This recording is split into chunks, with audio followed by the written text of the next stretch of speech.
কবি নজরুল ইসলামের একটা কথা ছিল কিংবা একটা লেখা এরকম ছিল, আমি জানি চিরজীবন আমাকে কাঁদতে হবে, কারণ আমি যে তোমাকে চেয়েছি।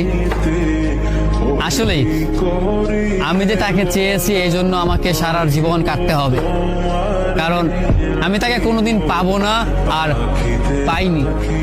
পাইনি বলেই আমার কান্না করতে হয়। তাকে আমি প্রচন্ড ভালোবাসি বলেই আমার কান্নাটা আসে, তাকে আমি আমার করে পাইনি বলেই আমার কষ্টটা হয়। কবি নজরুল ইসলামের লেখাটা খুব দারুণ ছিল।